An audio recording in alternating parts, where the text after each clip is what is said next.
5-6 বার বীজ দিয়েও গাভীকে গাব করাতে পারছেন না, তাহলে 90% চান্স থাকে আপনি এই 4টা ভুল করছেন। সবাইকে নমস্কার। আমার ইনবক্সে সবচেয়ে বেশি যে মেসেজটা আসে সেটা হলো, ভাই আমি 5-6 বার বীজ দিয়েছি কিন্তু আমার গাভী গর্ভবতী হচ্ছে না। আসলে বারবার রিপিট হওয়ার অনেক কারণ থাকতে পারে। হয়তো আপনি সঠিক সময় ধরতে পারছেন না বা আপনি সঠিক পদ্ধতি ফলো করছেন না। আমরা যেভাবে আমাদের কনসেপশন রেট বাড়ানোর চেষ্টা করি, প্রথমত হলো আমরা কখনোই প্রথম হিটে বীজ দেই না, সেটা গাভী হোক বা বকনা। আমরা প্রথম হিটটা সবসময় পর্যবেক্ষণ করি। হিট কখন শুরু হয়, কতক্ষণ থাকে, কখন পিকে যায়। এর ফলে পরের হিটে আমরা একদম সঠিক সময়ে বীজ দিতে পারি। এতেও যদি কাজ না করে তাহলে দ্বিতীয় যেটা করি এটা হলো AM/PM রুল। এটা বিশ্বের প্রায় সব খামারেই ফলো করে। যেমন গাভী যদি সকালে হিটে আসে তাহলে বিকালে বীজ দেবেন, আর বিকালে হিটে আসে পরের দিন সকালে বীজ দিবেন।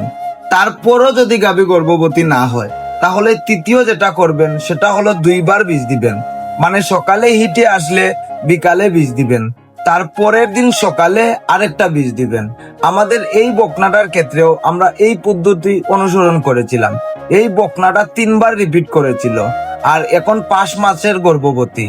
আমরা এই রুলটা এটার ক্ষেত্রে ফলো করেছিলাম। এতেও যদি কাজ না হয় তাহলে এই পদ্ধতি ব্যবহার করতে পারেন। 2 বার এই করাবেন, তবে 2 বারই আলাদা বীজ ব্যবহার করবেন। মানে বীজ হবে ক্রস, প্রথম বীজ হবে একটি বুল আর দ্বিতীয় বীজ হবে অন্য আরেকটি বুল। অথবা আপনি 75 সরকারি বুল ব্যবহার করতে পারেন, যেটা আমরা আমাদের এই গাভীর ক্ষেত্রে করেছিলাম। এখন তো বাচ্চাটাও মোটামুটি বড় হয়ে যাচ্ছে। সরকারি 75 বাচ্চা খারাপ না, এই আমাদের বাচ্চাটা দেখেন। যাই হোক, আমরা এই 4টা রুল ব্যবহার করে ভালো ফলাফল পেয়েছি। আপনারাও একবার চেষ্টা করে দেখতে পারেন। তবে 3 নম্বর এবং 4 নম্বর টেকনিক একটু খরচ বেশি, কিন্তু যদি গাভী গর্ভবতী হয়ে যায় তাহলে সেই দুঃখটা আর থাকে না।